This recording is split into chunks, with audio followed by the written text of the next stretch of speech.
ભારતીય સંસ્કૃતિમાં અતિ પવિત્ર ગણાતો અધિક માસ અને સોમવતી અમાવસ્યાનો આ અદ્ભુત સંયોગ પૂરા 30 વર્ષના લાંબા સમયગાળા બાદ આજે સર્જાતા શ્રદ્ધાળુઓમાં ભારે ઉત્સાહ જોવા મળી રહ્યો છે અને આ દુર્લભ ધાર્મિક અવસરે ડીસા શહેર સહિત આજુબાજુના તમામ શિવ મંદિરોમાં વહેલી સવારથી જ ભક્તિનો ઘોડાપૂર ઉમટ્યો છે।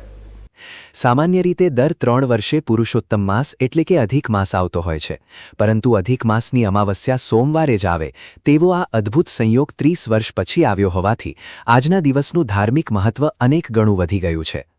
આ પવિત્ર અને દુર્લભ યોગને પગલે આજે ડીસાના તમામ શિવાલયો હર હર મહાદેવ અને ઓમ નમઃ શિવાયના નાદથી ગુંજી ઉઠ્યા હતા।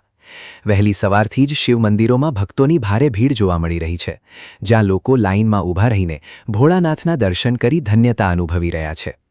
મંદિરોમાં ભક્તો દ્વારા પવિત્ર શિવલિંગ પર જળાભિષેક અને દૂધનો અભિષેક કરવામાં આવી રહ્યો છે અને ભગવાન શિવને બિલીપત્ર ચડાવીને સુખ શાંતિની પ્રાર્થના કરવામાં આવી રહી છે। બીજી તરફ સોમવતી અમાવસ્યાના આ પવિત્ર દિવસે પીપળાના વૃક્ષના પૂજનનું પણ વિશેષ મહત્વ હોવાથી વહેલી સવારથી જ પરંપરાગત વસ્ત્રોમાં સજ્જ થઈને મહિલાઓ મંદિરોના પટાંગણમાં અને પવિત્ર સ્થાનો પર આવેલા પીપળાના વૃક્ષે પૂજા અર્ચના કરવા માટે પહોંચી ગઈ હતી। સૌભાગ્યવતી મહિલાઓ પીપળાના વૃક્ષની આસપાસ સૂતરની આંટી લપેટીને અત્યંત શ્રદ્ધાપૂર્વક 108 પ્રદક્ષિણા કરતી નજરે પડી રહી છે। આ ધાર્મિક વિધિ દરમિયાન મહિલાઓ પીપળાના વૃક્ષને માથું ટેકીને પોતાના પરિવારની ખુશાલી અને પતિના દીર્ઘાયુ માટે પ્રાર્થના કરી રહી છે। સમગ્ર ડીસા પંથકમાં આજે ભક્તિમય અને આધ્યાત્મિક માહોલ જોવા મળી રહ્યો છે, કારણ કે આજના દિવસે કરેલી પૂજા અને દાનનું પુણ્ય અક્ષય રહે છે તેવી લોકવાયકા છે। શિવાલયોમાં આરતી અને ભજન કીર્તનના દ્રશ્યોથી વાતાવરણ એકદમ પવિત્ર બની ગયું છે અને લોકો આ અલૌકિક પર્વનો લાભ લેવા માટે ઉત્સાહભેર જોડાઈ રહ્યા છે। 30 વર્ષના લાંબા ગાળા બાદ આવેલા આ અવસરને ચૂકવા ન માંગતા હોય તેમ અબાલ વૃદ્ધ સૌ કોઈ આજે ભક્તિના રંગે રંગાયેલા જોવા મળે છે। ઓ શ્રી રિસાલેશ્વર મહાદેવ કી જય। શ્રી રિસાલેશ્વર મહાદેવનું મંદિર ડીસાના અંદર આ પ્રાચીન અને જૂનું મંદિર છે।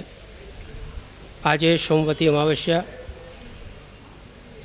અમાવસ્યાનું મહાત્મ બહુ મોટું છે અને એમાં પણ જે અધિક માસના અંદર સોમવતી અમાવસ્યા આવે છે એનું મહાત્મ પણ બહુ ઘણું જ મહત્ત્વનું છે। આ અમાવસ્યા પહેલાં ઋષિમુનિઓ વર્ષો સુધી તપસ્યા કરવા છતાં પણ અમાવસ્યા ભાગ્યે જ મળતી હતી, પણ કલિયુગના અંદર આવી અમાવસ્યાઓ આપણને વારંવાર મળતી હોય છે। આ અધિક માસની અમાવસ્યા એટલે કે 30 વર્ષ પછી આપણને અમાવસ્યા મળી છે અને આવા દિવસોના અંદર અધિક માસનું વ્રત કરવું અને એ ઉપરાંત કે પુણ્યદાન કરવું। પુણ્યદાનના અંદર માલપુઆ ભગવાનને ચડાવવામાં આવે છે, કાંસાનું દાન કરવામાં આવે છે।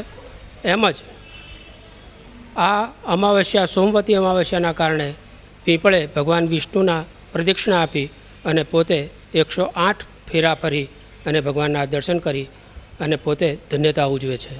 જય ભોલેનાથ।